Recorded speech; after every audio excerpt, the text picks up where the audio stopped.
Segundo Samuel, capítulo 13. Amnon ama a Tamar e comete incesto. E aconteceu depois disso que, tendo Absalão, filho de Davi, uma irmã formosa, cujo nome era Tamar, Amnon, filho de Davi, amou-a. E angustiou-se Amnon até adoecer por Tamar, sua irmã, porque era virgem, e parecia aos olhos de Amnon dificultoso fazer-lhe coisa alguma. Tinha, porém, Amnon um amigo cujo nome era Jonadab, filho de Simeia, irmão de Davi. E era Jonadab homem muito sagaz, e ele lhe disse: por que tu de manhã em manhã tanto emagreces, sendo filho do rei? Não mo farás saber a mim? Então lhe disse Amnon: amo a Tamar, irmã de Absalão, meu irmão. E Jonadab lhe disse: deita-te na tua cama e finge-te doente. E quando teu pai te vier visitar, dize-lhe: peço-te que minha irmã Tamar venha e me dê de comer pão e prepare a comida diante dos meus olhos, para que eu a veja e coma da sua mão. Deitou-se, pois, Amnon e fingiu-se doente. E vindo o rei visitá-lo, disse Amnon ao rei: peço-te que minha irmã Tamar venha e prepare 2 bolos diante dos meus olhos, para que eu coma de sua mão. Mandou então Davi a casa a Tamar, dizendo: vai à casa de Amnon teu irmão e faze-lhe alguma comida. E foi Tamar à casa de Amnon seu irmão. Ele, porém, estava deitado. E tomou massa e a amassou, e fez bolos diante dos seus olhos, e cozeu os bolos. E tomou a assadeira e os tirou diante dele, porém ele recusou comer. E disse Amnon: fazei retirar a todos da minha presença. E todos se retiraram dele. Então disse Amnon a Tamar: traze a comida à câmara, e comerei da tua mão. E tomou Tamar os bolos que fizera e os trouxe a Amnon, seu irmão, à câmara. E chegando-lhe-os para que comesse, pegou dela e disse-lhe: vem, deita-te comigo, irmã minha. Porém, ela lhe disse: não, irmão meu, não me forces, porque não se faz assim em Israel. Não faças tal loucura. Porque aonde iria eu com a minha vergonha? E tu serias como um dos loucos de Israel. Agora, pois, peço-te que fales ao rei, porque não me negará a ti. Porém, ele não quis dar ouvidos à sua voz. Antes, sendo mais forte do que ela, a forçou e se deitou com ela. Depois, Amnon a aborreceu com grandíssimo aborrecimento, porque maior era o aborrecimento com que a aborrecia do que o amor com que a amara. E disse-lhe Amnon: levanta-te e vai-te. Então ela lhe disse: não há razão de me despedires assim. Maior seria este mal do que o outro que já me tens feito. Porém, não lhe quis dar ouvidos. E chamou a seu moço que o servia e disse: deita a esta fora e fecha a porta após ela. E trazia ela uma roupa de muitas cores, porque assim se vestiam as filhas virgens dos reis com capas. E seu criado a deitou fora e fechou a porta após ela. Então Tamar tomou cinza sobre a sua cabeça e a roupa de muitas cores que trazia rasgou, e pôs as mãos sobre a cabeça e foi-se andando e clamando. E Absalão, seu irmão, lhe disse: esteve Amnon, teu irmão, contigo? Ora, pois, irmã minha, cala-te! É teu irmão. Não se angustie o teu coração por isso. Assim ficou Tamar e esteve solitária em casa de Absalão, seu irmão. E ouvindo o rei Davi todas essas coisas, muito se acendeu em ira. Porém, Absalão não falou com Amnon, nem mal nem bem, porque Absalão aborrecia a Amnon, por ter forçado a Tamar, sua irmã. Absalão mata Amnon. E aconteceu que, passados 2 anos inteiros, Absalão tinha tosquiadores em Baal-Azor, que está junto a Efraim, e convidou Absalão a todos os filhos do rei. E veio Absalão ao rei e disse: eis que teu servo tem tosquiadores, peço que o rei e os seus servos venham com o teu servo.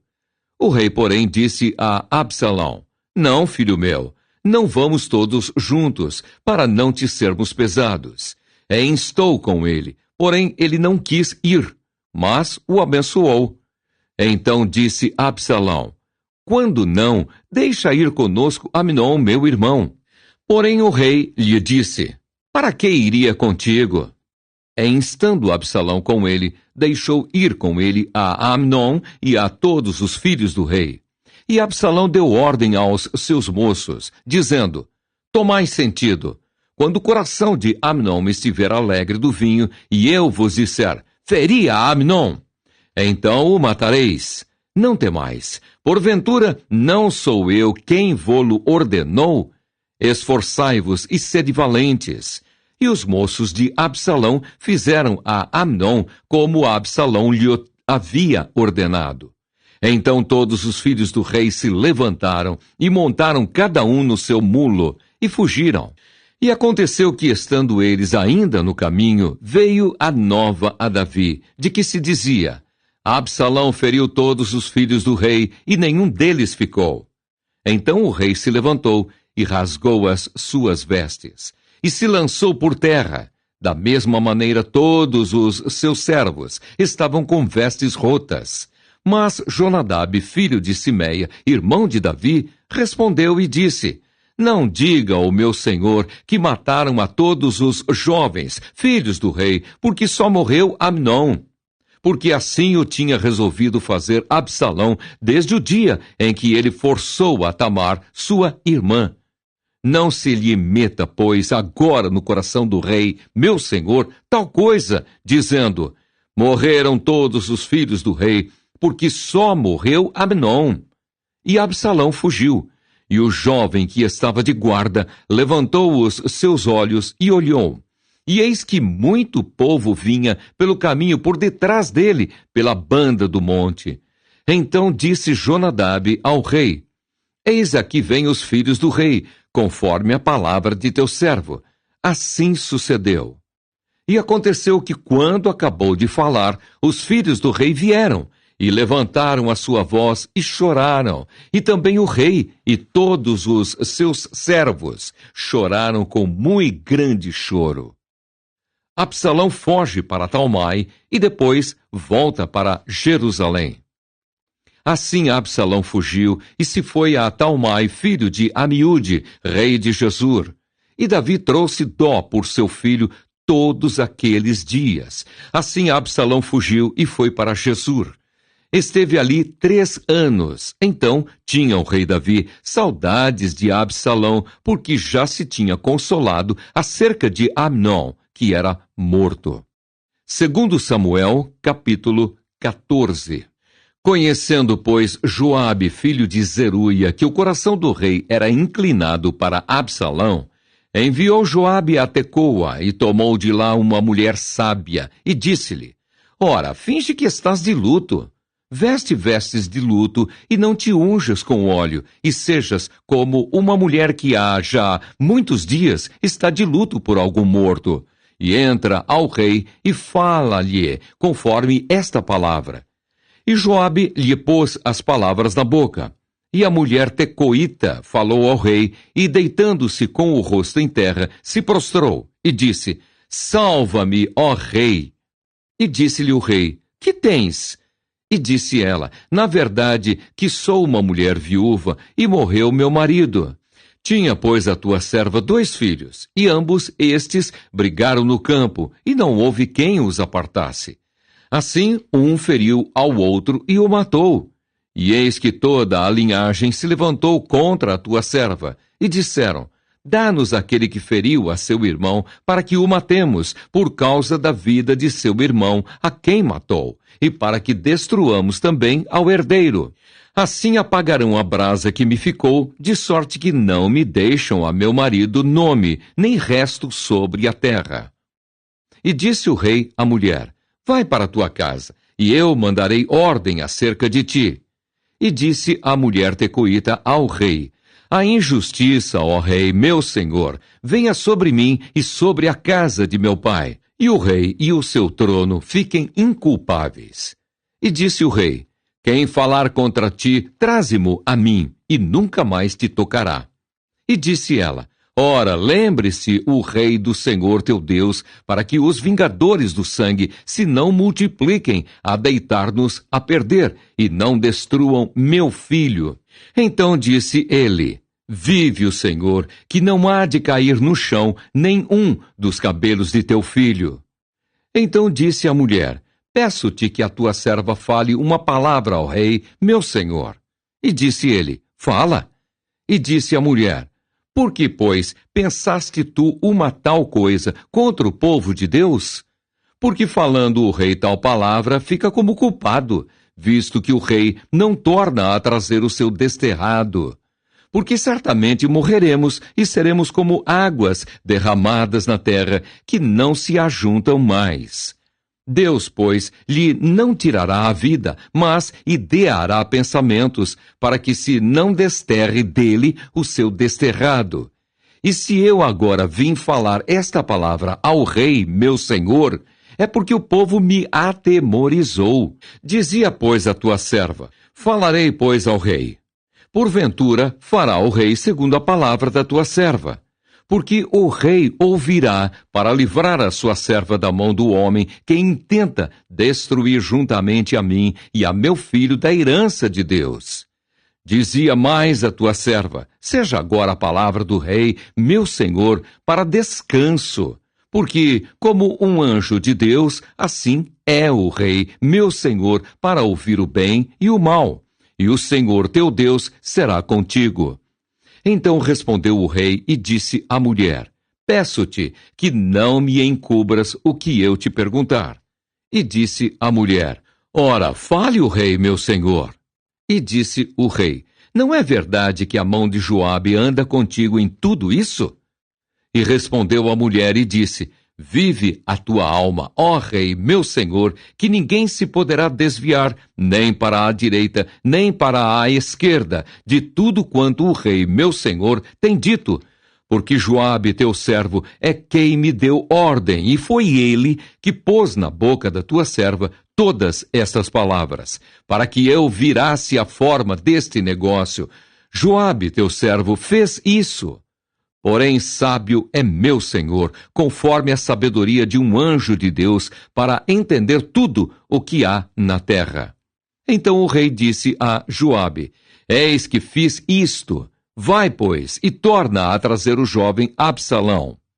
Então Joabe se prostrou sobre o seu rosto em terra e se inclinou, e o agradeceu ao rei e disse: hoje conheceu o teu servo que achei graça aos teus olhos, ó rei, meu senhor, porque o rei fez segundo a palavra do teu servo. Levantou-se, pois, Joabe e foi a Gessur, e trouxe Absalão a Jerusalém. E disse o rei: torne para a sua casa, e não veja a minha face. Tornou, pois, Absalão para a sua casa, e não viu a face do rei. Não havia, porém, em todo Israel homem tão belo e tão aprazível como Absalão. Desde a planta do pé até a cabeça, não havia nele defeito algum. E quando tosquiava sua cabeça, e sucedia que no fim de cada ano a tosquiava, porquanto muito lhe pesava, e por isso a tosquiava. Pesava o cabelo da sua cabeça 200 siclos, segundo o peso real. Também nasceram a Absalão 3 filhos e uma filha, cujo nome era Tamar, e esta era mulher formosa à vista. Assim ficou Absalão 2 anos inteiros em Jerusalém, e não viu a face do rei. Mandou, pois, Absalão chamar a Joabe para o enviar ao rei. Porém não quis vir a ele, e enviou ainda segunda vez, e contudo não quis vir. Então disse aos seus servos: vedes ali o pedaço de campo de Joabe pegado ao meu, e tem cevada nele, ide e ponde-lhe fogo. E os servos de Absalão puseram fogo ao pedaço de campo. Então Joabe se levantou e veio a Absalão em casa, e disse-lhe: por que puseram os teus servos fogo ao pedaço de campo que é meu? E disse Absalão a Joabe: Eis que enviei a ti, dizendo, vem cá, para que te envie ao rei, a dizer-lhe, para que vim de Jesur? Melhor me for estar ainda lá. Agora, pois, veja eu a face do rei, e se há ainda em mim alguma culpa, que me mate. Então entrou Joabe ao rei, e assim lhe disse. Então chamou a Absalão, e ele entrou ao rei, e se inclinou sobre o seu rosto em terra, diante do rei, e o rei beijou a Absalão. 2 Samuel, capítulo 15. A rebelião de Absalão e a fuga de Davi. E aconteceu depois disso que Absalão fez aparelhar carros e cavalos, e 50 homens que corressem adiante dele. Também Absalão se levantou pela manhã e parava a uma banda do caminho da porta. E sucedia que a todo homem que tinha alguma demanda para vir ao rei a juízo, o chamava Absalão a si e lhe dizia, de que cidade és tu? E dizendo ele, de uma das tribos de Israel é teu servo. Então Absalão lhe dizia, olha, os teus negócios são bons e retos, porém não tens quem te ouça da parte do rei. Dizia mais Absalão, quem me dera ser juiz na terra, para que viesse a mim todo o homem que tivesse demanda ou questão, para que lhe fizesse justiça. Sucedia também que quando alguém se chegava a ele para se inclinar diante dele, ele estendia a sua mão e pegava dele e o beijava.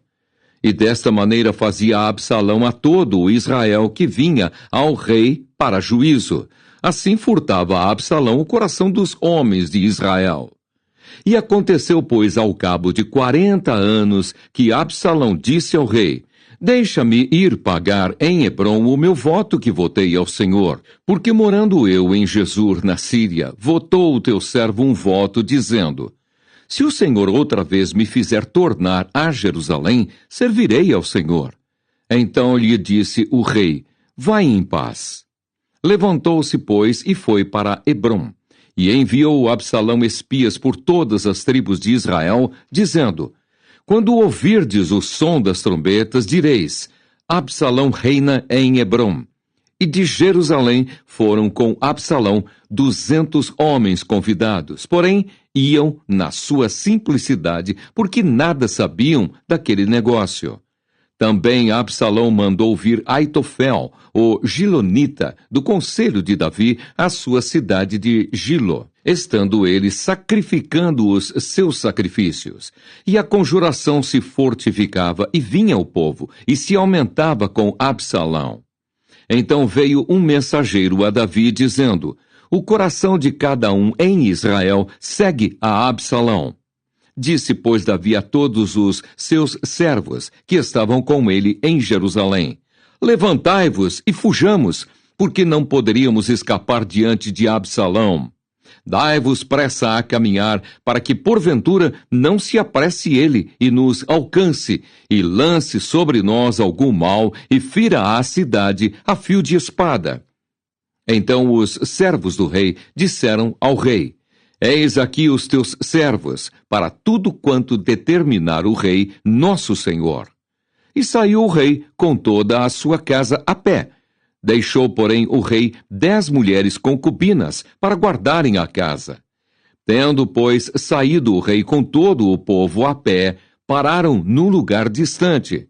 E todos os seus servos iam a seu lado, como também todos os quereteus, e todos os peleteus, e todos os geteus, 600 homens, que vieram de Gate a pé, caminhavam diante do rei. Disse, pois, o rei a Itai, o geteu, por que irias tu também conosco? Volta e fica-te com o rei, porque estranho és, e também te tornarás a teu lugar. Ontem vieste, e te levaria eu hoje conosco a caminhar? Pois força me é ir aonde quer que puder ir. Volta, pois, e torna a levar teus irmãos contigo, com beneficência e fidelidade. Respondeu, porém, Itai ao rei e disse, vive o Senhor e vive o rei, meu senhor, que no lugar em que estiver o rei, meu senhor, seja para a morte, seja para a vida, aí certamente estará também o teu servidor. Então Davi disse a Itai: Vem, pois, e passa adiante. Assim passou Itai o geteu e todos os seus homens, e todas as crianças que havia com ele, e toda a terra chorava a grandes vozes, passando todo o povo. Também o rei passou o ribeiro de Cedrom, e passou todo o povo na direção do caminho do deserto. Eis que também Zadok ali estava, e com ele todos os levitas, que levavam a arca do concerto de Deus. E puseram ali a arca de Deus. E subiu Abiatar, até que todo o povo acabou de sair da cidade. Então disse o rei a Zadok: Torna a levar a arca de Deus à cidade. Se achar eu graça aos olhos do Senhor, ele me tornará a trazer para lá, e me deixará ver a ela e à sua habitação. Se, porém, disser assim, não tenho prazer em ti, eis-me aqui, faça de mim como parecer bem aos seus olhos. Disse mais o rei a Zadok, o sacerdote: Não és tu, porventura, o vidente? Torna, pois, em paz para a cidade, e convosco também vossos 2 filhos, Aimaas, teu filho, e Jonatas, filho de Abiatar. Olhai que me demorarei nas campinas do deserto, até que tenha novas vossas. Zadok, pois, e Abiatar tornaram a levar para Jerusalém a arca de Deus, e ficaram ali. E subiu Davi pela subida das oliveiras, subindo e chorando, e com a cabeça coberta, e caminhava com os pés descalços. E todo o povo que ia com ele cobria cada um a sua cabeça, e subiam chorando sem cessar. Então fizeram saber a Davi, dizendo: Também Aitofel está entre os que se conjuraram com Absalão. Pelo que disse Davi: Ó Senhor, transtorna o conselho de Aitofel. E aconteceu que, chegando Davi ao cume para adorar ali a Deus, eis que Usai, o arquita, veio encontrar-se com ele com a veste rasgada e terra sobre a cabeça. E disse-lhe Davi: Se passares comigo, ser-me-ás pesado. Porém, se voltares para a cidade e disseres a Absalão: Eu serei, ó rei, teu servo, como fui dantes, servo de teu pai. Assim, agora, serei teu servo. Dissipar-me-ás, então, o conselho de Aitofel. E não estão ali contigo Zadok e Abiatar, sacerdotes?